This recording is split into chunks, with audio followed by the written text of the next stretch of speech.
കഴിഞ്ഞ ഇടതുമുന്നണി സർക്കാരിന്റെ കാലത്തെ ആറന്മുള മണ്ഡലത്തിലെ ഏറ്റവും പ്രധാനപ്പെട്ട വികസന പദ്ധതികളിൽ ഒന്നായിരുന്നു അബാൻ മേൽപ്പാല നിർമ്മാണം. പക്ഷേ സമയബന്ധിതമായി പൂർത്തിയാക്കാൻ കഴിഞ്ഞ സർക്കാരിന് കഴിഞ്ഞില്ല.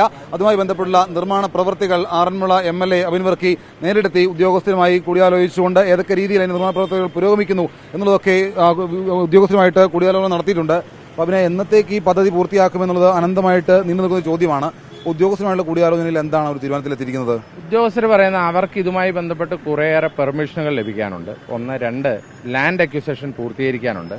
3 വാട്ടർ അതോറിറ്റിയുമായി ബന്ധപ്പെട്ട് പുതിയ ഫണ്ടുകൾ വെക്കാനുണ്ട്. ഇങ്ങനെയുള്ള ചില പ്രശ്നങ്ങൾ ഈ പദ്ധതിയുമായി ബന്ധപ്പെട്ടുണ്ട്. അപ്പോൾ അത് പരിഹരിക്കുന്നതിനാവശ്യമായ നടപടികൾ സ്വീകരിക്കാനാണ് ഇന്നിപ്പോൾ സൈറ്റ് വിസിറ്റും അതുപോലുള്ള മീറ്റിങ്ങുകളും വിളിച്ചത്.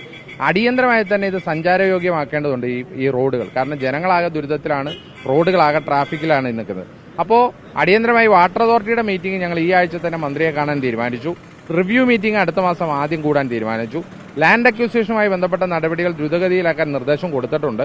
അങ്ങനെ ഇതുമായി ബന്ധപ്പെട്ട് എന്തൊക്കെയാണോ ചെയ്യാൻ പറ്റുന്നത് അത് മുനിസിപ്പാലിറ്റിയും അതുപോലെ തന്നെ ഉദ്യോഗസ്ഥ തലത്തിലും ജനപ്രതിനിധി എന്നുള്ള നിലയിൽ ഞാനും കൂട്ടായ ഒരു പരിശ്രമത്തിലൂടെ ഇത് അബാൻ മേൽപ്പാലം ഉടനെ ജനങ്ങൾക്ക് തുറന്നു കൊടുക്കണമെന്നാണ് ആഗ്രഹിക്കുന്നത്. അപ്പോൾ അങ്ങനെ എന്തായാലും ഓഗസ്റ്റ് മാസത്തോടുകൂടി മറ്റ് പ്രതികൂല കാലാവസ്ഥയോ സാഹചര്യങ്ങളോ ഉണ്ടായിട്ടില്ല എങ്കിൽ അബാൻ മേൽപ്പാലം യാത്രക്കാർക്ക് വേണ്ടി തുറന്നു കൊടുക്കും എന്നുള്ള കാര്യമാണ് ആറന്മുള MLA അബിൻ വർക്കി പറയുന്നത്. എന്തായാലും ഉദ്യോഗസ്ഥരുമായിട്ട് അത് സംബന്ധിച്ച എല്ലാ കാര്യങ്ങളിലും ഒരു ധാരണയിൽ എത്തിയിട്ടുണ്ട് എന്നുള്ള കാര്യങ്ങൾ കൂടി MLA പറയുന്നുണ്ട്. സഞ്ജയ് ഇക്ബാലിനൊപ്പം പത്തനംതിട്ടയിൽ നിന്ന് ഷിജോ കുര്യൻ, 24.